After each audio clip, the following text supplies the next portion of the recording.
Toby's Arts Performed podcast. My name is Thali Lotus and I am the founder of CAYA Sound System and Come As You Are Enterprise. Hello everyone and welcome to the 12th episode. In this episode, Thali Lotus from CAYA Sounds will be talking further about her passion for the sound system movement and her own spirituality. Along with this episode, there is a sound system weekend at Goldsmiths University from the 13th and 14th of January. You can find out about it from the Facebook page. Just search for the Sound System Ultranational Strictly Vinyl. Please enjoy. The sound system movement culture that was established was born out of migration and demonstration of a culture's place in a time here in the UK. It was a time of quite graphic prejudices and racism, and obviously the actual roots of sound system was all about taking music out to people. How it was born in the West Indies is taking music to people who couldn't. So the actual movement itself was born in the West Indies? I would say, in terms of, obviously, sound system culture here, I would say migrated from the Caribbean and came over with the migration of West Indians to the UK, because very early on, the whole concept of kind of bringing sound around was born in the West Indies, of taking your sound or the sound out to places in the country or the island that couldn't access music, so they would tour. What, around Jamaica? Yeah, exactly. Is it particular to Jamaica? I know in particular Jamaica. Yeah. Is that where your heritage is? So I'm dual heritage of Jamaica and Guyana. So yes. Guyana? Mm-hmm. My dad's from Guyana. Okay, wow. Yeah. Wow. Yeah. So yeah, my father's side, paternal side, is from Guyana, and my mother's side is from Jamaica. Do you have Indian heritage? Yes, so I can see it in your eyes. That's amazing. Oh wow. Yeah. So dual heritage between Guyanese and Jamaican, and so that's how I know of the sound system culture. And if you actually Google it and Google a very so people and what happened was, because of that wave of or that movement of migration from the Caribbean to the UK, a lot of the early sounds adopted the names of the sound systems from back in the Caribbean. So sounds like Coxsone, sounds like Channel One, those names were actually from back in Jamaica. Right. And when people moved over, they brought, they carried the name almost and established here as a sound system. So was there anything comparable in Guyana at the time? Not that. Or was it just different? Because I don't, even though my dad's from Guyana and I've got aunties and my auntie Zab's in Croydon, the only kind of Guyanese culture I experienced was when my dad cooks curry every week, which is absolutely amazing. Yes. And also when we go round to my auntie's every now and again, which is even more amazing because she does curry roti and all the different flavours. Yes. But in terms of an actual Guyanese community, because my family are all Indian Guyanese. Okay. For some reason, my family, I think in America and Canada, they're more of a tight-knit community. Yeah, I visited family in Toronto, and there's a lot larger Guyanese community there. But I don't have that. Literally, the only time I experience my community, or my family's community, is when my family visit, and that's once in a blue moon. Wow. So I really don't know anything about the Guyanese community. Yes, well, I know, just like many communities, I know that a very big or large or settling kind of community of Guyanese is in Tooting. So you'll find a very large population of Guyanese people in Tooting. Also, a lot of people, since I've been on my journey, I've found out to be of Guyanese heritage.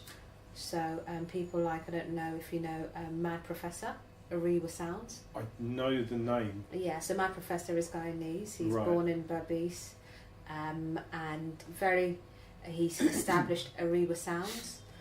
So he's a dub producer, very, very big, kind of international producer. Okay. And he's Guyanese. I'll have to see if I can get hold of these guys. Well, you can just kind of Google them, and you'll see it all there. And yeah, he's responsible for a lot in the dub scene. A lot. Yeah. Mm-hmm. I just find it amazing that, because of my experience with the sound system culture, I just immediately thought it was a particular British thing. It was particular to London. So it's amazing that I love it. I love the fact that it was born in Jamaica, and it kind of adopted it. Yes, definitely. I think it, and that's why when describing it before, it was I was using the word demonstration, because it was a demonstration of the migrants of the Caribbean, demonstrating a resilience of their identity, which obviously was encouraged to come over and to be part of the British history, but at the same time was rife with prejudice and racism. So it was a demonstration of resilience as well, of their culture, and trying to uphold and maintain that. So yeah, it's, you know, that is the... Well, yeah, so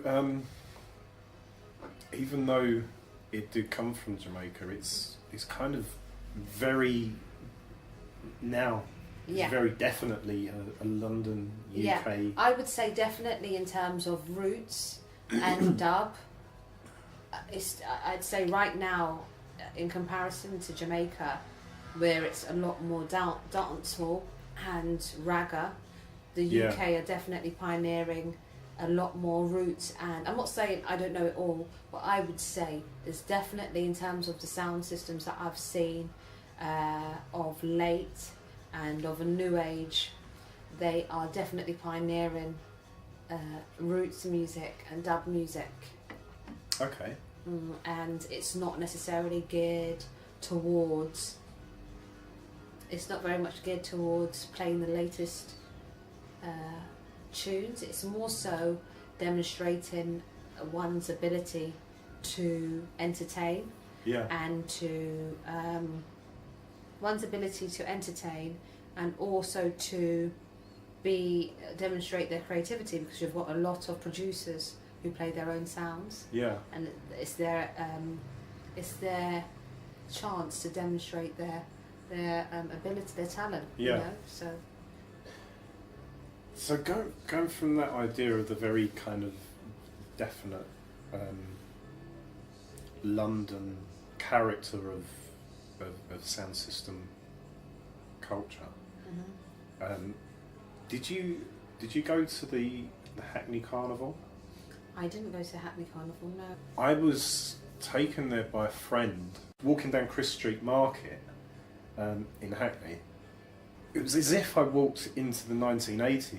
Really? It was amazing. It was absolutely amazing, because walking down the street, you had quite a big open area where, I say it was open, it was full of people, so it wasn't really open. But there was a stage with people chatting on the mic, and there was such an energy there. Was this year? It was, technically last year. Oh yeah, last year, sorry. But walking down, there were 3 or 4 different sound systems on the bit that I walked through, and it literally was the music of the 70s, and people chatting in just exactly the same way, and very kind of these huge black guys just chatting, all guys actually, all men, and it just took me straight back to my childhood. I could feel it. I could feel it through my guts. But as I say, it was just men. So, well, you know what I'm going to ask now, do you? So, in terms of you being a woman and doing the sound system tours that you're doing, how does your gender kind of fit in with that? How do I fit into the whole scene? I think that if anything, I don't fit in, and I've never tried to fit in, and from not fitting in, I've fitted in. Yeah. So it's really that's weird. perfect. Yeah. Yeah. So I wouldn't say it was deliberate, but it was something that I always wanted to maintain. Yeah. About CAYA, because I feel like despite being a female, CAYA has its own spirit. Yeah. And so I don't want that to have any gender. You know, I want it to be as accessible to whoever as possible. And I also feel as though there was something I was going to say. Yes, I don't think I fit in. Like, for example, that was it. I noticed for a period that I was playing, when I was out, I would play my sound in a very, what I would consider masculine way. You know, the colours that I would wear, the clothing that I would wear, it was very masculine.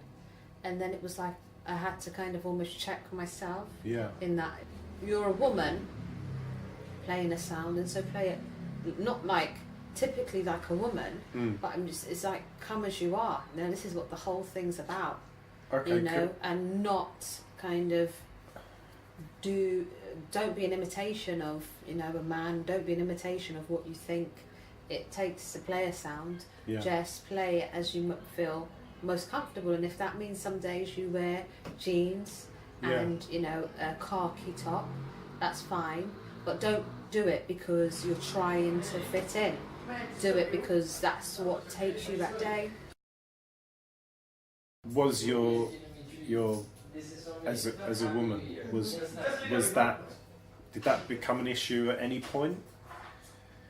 Because I think everything it became an issue. The only time I would say it became an issue is sometimes what I've learned in life, you don't have to do anything. Your presence alone can affect people, especially people who for some reason are offended or fear, you know, what you do, not because you're doing anything particular, just being you. So I think that's when it has become an issue. I think it's become an issue being a female, doing what I'm doing in relationships, in terms of, I would say so. I think because of my kind of just who I am, I think, and what I do now, I think it's definitely been an issue in relationships. Okay. Because as I said, I just do what I do. I don't do it because I'm trying to be a man. I just do it because that's what I'm meant to do and I need to do, you know. Right. So I wouldn't, like, for example, when I decided that this is what I was going to do, I bought a van. So I drive the van. Just went and did it. Yeah, I just went and did it, and I drive the van. You know, and I know that something like that has caused issues before, because it's like, that's not your role. You know, so I think in terms of more personally, that it's been an issue, I think, from people who are quite limited in their I'm very much a creative. That's what I would say. If I had to kind of describe myself, I'm a creative. I am the sound architect for CAYA. I am the founder of CAYA, but at the same time, I'm a creative. And so if you look at my whole kind of, if you look at CAYA, it's not only musical, it's very creative, and it's becoming more and more so, and that's what I intend on doing, because it's not just about music, it's about creativity. So like this year, I've just finished doing a short film, which is, it's got, you know, young girls in it, and it's basically me. I've written something, and it's just really something which is promoting women doing what it is that they're passionate about and what makes them happy. So more and more I'll continue playing my sound. I don't think that will change, but I also want to incorporate much more creativity. Okay. I want to incorporate lots more creativity, a lot more charity in what I do. Yeah. And so do you make your own music? I sing. Right. And I can chant. I'm not at the point yet where I'm making my own music. I think that will come. It will come. I think the reason why I'm thinking about it is because I feel, I don't know what comes. Yeah, it will naturally come. I don't want to do it because that's what's expected of me. Like, I'm about to, again, part of the this year's tour, I'm going to be doing something with a female producer on the dub scene. That's something. In terms of making music? Making music. So she'll create the music, the dub, and I'll compose the vocals and lyrics. So Okay. Fantastic. Yes. So you're making films as well? And so I've just done a short film, which is highlighting girls and women. And going forward, I want to collaborate not just with people in this genre, but other people. Right. I want to so I'm also going to Belgium in a couple of weeks. I'm going to a sound forest because I'm hoping to collaborate. Well, I'm visiting the sound forest in Belgium. What's that? With a sound artist. So it's a forest, open forest with 16 sound art exhibits. So you it's like, Oh wow. Yeah, so it's I discovered it last year and I thought I must go, and then I'm gonna have to go myself. Yeah, so it's called Klankenbos, and it's in Belgium, not far from Antwerp. So we'll visit there, and then the sound artist and I will hopefully collaborate later on in the year on some kind of design or exhibit. Okay. So that's something as well that I'm hoping to do. Right. Yeah. So are there any other projects you've got in mind for the future? So actually this notebook, because things come to my mind all the time.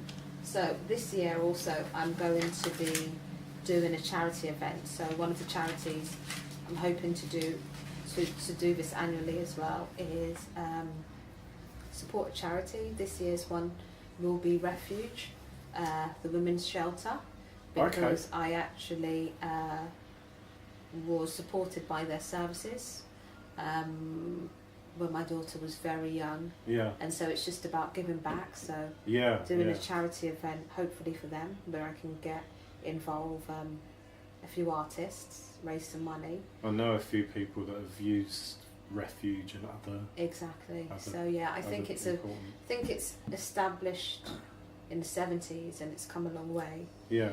So it's just about giving back. So there'll be that hopefully this year. I've been asked. I've written a book, children's book. Oh wow! It's really just about. Tell us about that. Yeah. So it's a short book, aimed at ages 7 onwards, and it's really about. It's on the basis of a sound system, but each part of the sound system represents a different type of person almost. The different people all have their own talents, but together, working together is how they get the best sound. So it's all about collaboration, about kindness, about coming together. So there's that short book. Right. And then I think I'm hoping to do. I've applied to do a couple of festivals. I haven't heard back yet, but I've applied for Afropunk. So there's a festival which was established in America and is now in the UK. Mm-hmm. I'd like to do that hopefully. So there's that as well, and then podcast series. I'm hoping to do a podcast. Oh, you're starting one yourself? It's actually not. It's going to be a one-off. Okay. And so it's going to be a series of maybe 4 weeks. Right. I'm hoping to maybe, license it so that to a couple of stations, and it will be on the basis of, a historical female in music, with artists and musicians playing the part. Yeah, that's what I'm hoping to do. That's what I'm working on, as well as more kind of trying to bridge the gap between dub and more kind of high street things. High street things? Yeah, so high street things as in design, like okay, fashion. Yeah, fashion. Right, yeah. So I'd like to be able to. That's interesting. That's again, I don't know why I didn't bring this up in the first place. Fashion is a very particular thing in terms of all subcultures really. Yes. But particular to the sound system culture. Mm-hmm. Again, it's often very different and very kind of individual, but there's a very definite character to it. Yes. Like the way that you dress. Yes. Not so much today because you've obviously been at work. Yes. But your hair and I've seen a couple of photos where you've been on the sound system tours. Mm-hmm. Can you talk about that and how the fashion and kind of fashion identity is pertinent to the culture? I mean, if it can be expressed in words, really. I think I have to speak about it from a personal perspective. Yeah, of course, yeah. And for me, like, if you go on to my Facebook or my Facebook, I've recently had a coat made by a sister of mine, sister in spirituality. She made me a handmade coat with kind of kente cloth. It's What's kente cloth? So I'll show you it because it's a cloth, African cloth. I'm not sure of exactly where it comes from, but it's a cloth. Is she African herself? So she's Jamaican and African descent. And so she created this. Every time I wear it, it's just it's amazing. It kind of just captures people. Mm-hmm. And I took time to decide upon. Yeah. So this is it. You can see a bit of it there. That's me at the march, and it's got blue fur. Yeah. I think the one. Yeah, she made that, and for me, I'm quite particular about what I, as a creative, illustrate in my appearance. Mm-hmm. And so I think whenever I dress up, it does quite a lot. It describes my character. Yeah. It describes my history, or I try for it to be expressive of my character, of my history, of my. So now I've got in mind the performance artists that I've been engaging with in the podcast. Mm-hmm. So going from that, they often have a persona when they're doing their performance art. Mm-hmm. So either drag performers or other people doing different kind of personalities. Mm-hmm. They have a very particular character they want to express. Mm-hmm. That's not them, but it's like an alter ego almost. It's an alter ego. Yeah. Would that be a similar thing in terms of when you do your sound system events? So this is the latest. This is the one for my current campaign, which is called Roto. Yeah. So this is the picture of my current. Oh wow. That's my current. That's for the promo. Yeah. So no, I don't think it's an alter ego. I think if I didn't have to work a 9 to 5, that's how I would. That it's me through and through. Right. Okay. And that's why I struggle day to day going to work. As I described earlier on, I do what I do because of, well, commitments. that's the thing. The alter egos, probably alter egos is not necessarily the right word to use, but the personas they have is not necessarily them, but it enables them to express something genuine. But you're saying that that's kind of your character. That is my character. It is my character. When I'm on CAYA, that is me. That is how I would be every day if I could maintain my life doing it. That's very much who I am. If I could dress like that every day, I would. And differently. However I felt. I'm very. I wouldn't say I'm rebellious. I think I'm very much someone who likes to be free and expressive, and I feel 9 to 5s and working very restrictive. So I think I would be that way if I didn't have the commitments that I do. Okay. Throughout this interview, you've talked a lot about. Well, it's actually the way that you talk, really. You talk a lot about spirituality and what does that mean to you, and how is that connected to the sound system? I think for me, spirituality has been my awakening. Right. In kind of, it's been my awakening in the sense that, spirituality I feel has transcended every part of my life. So to make for I don't know, I feel like ever since having my kind of or experiencing my spiritual awakening, I feel that my life's changed dramatically in that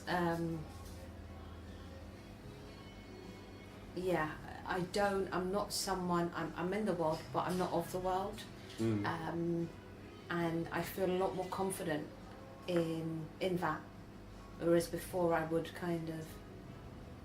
see myself as an outsider. Right. I still very much see myself as an outsider, but I feel as though I resonate with more than the physicality and the physical side of things. I feel like I resonate more so with spirituality, which can be described as, how would I describe spirituality? It's just, I think if I had to describe it, it's more so living by intuition, living by natural kind of, it's like removing all kind of, it's like removing everything which you've been taught, and so that means undoing a lot of things, but by undoing a lot of things you become open to so much more, which is much more fulfilling, so maybe before I would be a lot more judgmental, maybe before I would be a lot more selfish. I'd say since starting my spiritual journey, whilst I'm not a Buddha, I'm not a kind of priest or anything like that, I just feel that my life has changed, and it's because I resonate more so with the spirit rather than people. Was there anything particular that sparked your awakening, or was it a process of realisation? I think a process of realisation, as well as I'm just trying to think of poignant things that have happened in that time. No, I wouldn't say there was anything in particular. I started about in 2014 I did a mindfulness course. I think that was kind of like the start of it. And then I started reading a bit more, and I started living more positively, and I think since then it's had a change, made a huge difference in my life. Thank you so much. You are more than welcome. Thank you. It's been amazing. It never ceases to amaze me how all these different art forms and the spaces that they inhabit become a site of a safe haven for individuals, marginalised individuals from different areas, and also become a site of community and love and compassion. The sound system movement, from its beginnings in Jamaica to its adoption into the London culture, is no exception, and long may it continue. Please don't forget the 13th and 14th of this month, this weekend, Saturday and Sunday, there will be a series of events at Goldsmiths University in London, in Lewisham. Please come along. Thali will be on a panel discussion at 4:15 to 4:30, all about women in the sound system movement. Next week, the next episode will feature Richard De Dominici, performance artist, and Meredad Saif, an interdisciplinary artist and the artistic director of 30 Bird. They also have events coming up in the future. So please listen out for that and have a fantastic week. See you next time.